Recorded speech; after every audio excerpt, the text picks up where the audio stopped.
Thanks for staying with us. Time now for Africa News with me, Georgia Calvin-Smith. Tonight, a diplomatic spat between Pretoria and Kigali drags on. The South African Justice Minister warning that the government will not tolerate the settling of political scores on its soil. This after expelling several Rwandan diplomats last week.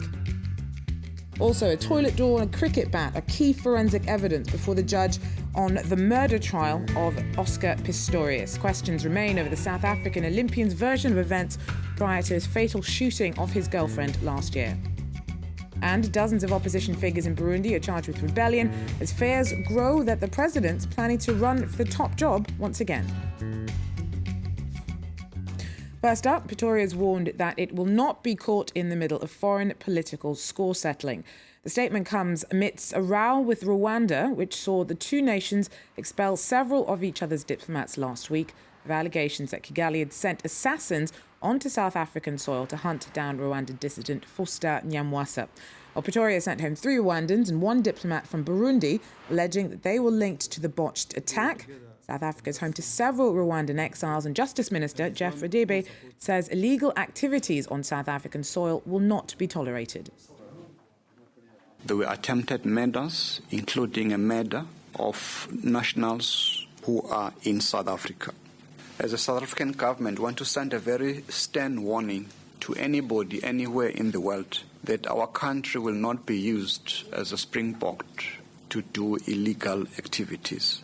That we are a constitutional democracy and that any individual or groups of people who abuse our human rights dispensation, they will face the full might of the law. Though relations with Rwanda have been strained since Kigali's exiled former intelligence chief was found strangled in a Johannesburg hotel room on New Year's Day, South African Minister Radebe says that diplomatic relations remain intact. Kigali's ambassador, though, says that issues still have to be ironed out. Correspondent Lisa Lau tells us an escalation in tensions could have an effect on the whole Great Lakes region. You know, we haven't severed ties with Rwanda, and that would be very serious. And it would be it would be a shame in a time when, South Africa has made many efforts and to play a role as a peacemaker on the continent. President Jacob Zuma has now been sending envoys to South Sudan, and South Africa has been very involved in the Great Lakes, have been for a very long time, but now especially these last couple of months with the UN intervention, special intervention force, South Africa helped, the Congolese drive out the M23. So that's strong relations with Kinshasa, which obviously also plays in this whole strategic dynamic with Rwanda, and the DRC, the problems there. And then if there would be a serious row between South Africa and Rwanda, let's say if relations were severed, that would be a shame for the efforts to bring peace and stability to the Great Lakes region. And such a bold statement by Pretoria must heap more pressure on Rwandan President Paul Kagame. I think Kigali is under pressure. 20 years ago, everybody were very keen to be friends with Rwanda and with President Paul Kagame, but slowly relations, as we all know, since the accusations that Rwanda has been supporting the M23, relations with countries like the US have deteriorated. Many European countries also accusing Rwanda for continuing to support rebels in the eastern DRC. So President Paul Kagame isn't in a very strong situation internationally at this point. I'm not saying perhaps not I'm not talking about his immediate region, but further afield.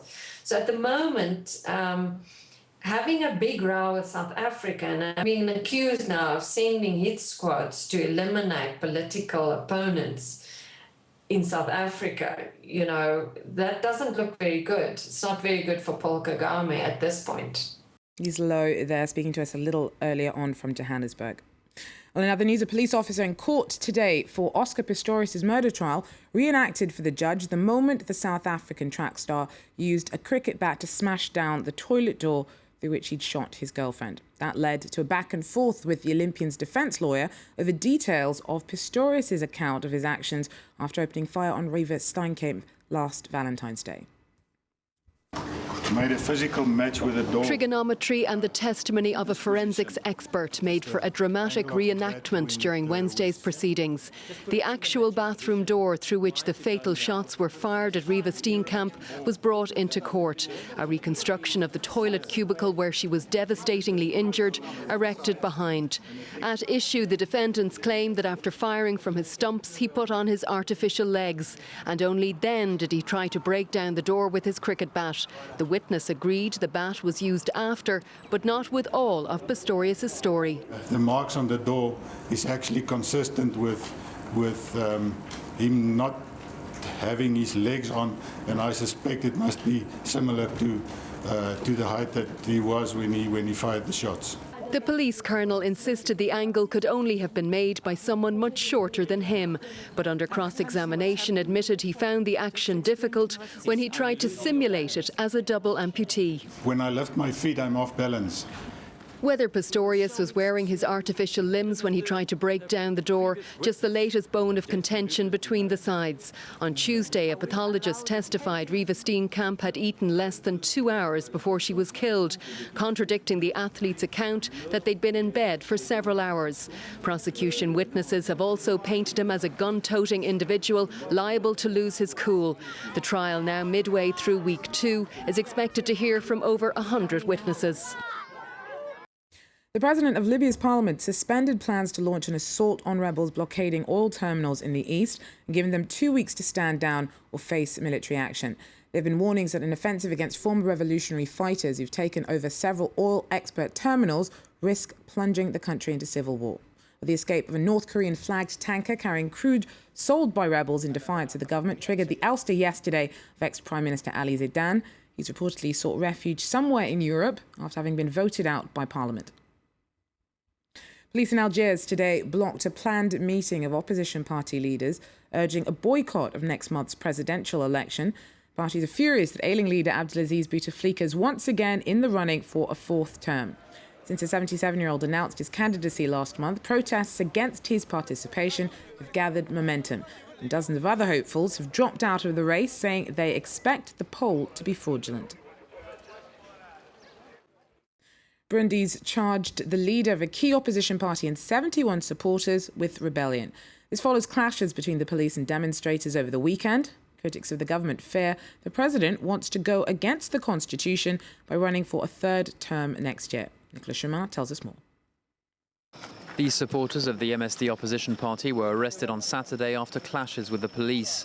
But it's only this Wednesday that they were formally charged with rebellion. If found guilty, they face life in jail. Before going into hiding, their leader, Alexis Ndouidje, spoke out this weekend. We are ready to die, to resist. We will remain non-violent. We want our dignity, the dignity of the people, to be respected. That means we want justice and freedom. An arrest warrant has been issued for Ndouidje. The opposition is afraid that President Pierre Nkurunziza will run for a third mandate next year, even though the constitution doesn't allow this. Analysts say more violence is likely in the run-up to the election. There's a climate right now where there's a total lack of communication between various political factions. This creates fear and suspicion in our country, which has already been rocked in the past by a civil war for ethnic and political reasons. If the ruling party and the president insist that he can run for a third mandate, then unfortunately there will be more tensions in the future. Opposition parties believe the president wants to change the constitution. It was written during the peace agreement that put an end to Burundi's civil war between Hutus and Tutsis. The conflict lasted between 1993 and 2006 and left 300,000 people dead. That wraps up African news for me for this hour. I'll be back with more in about 45 minutes. Stay with us though. Short break and more news and headlines from around the world. Till then, take care.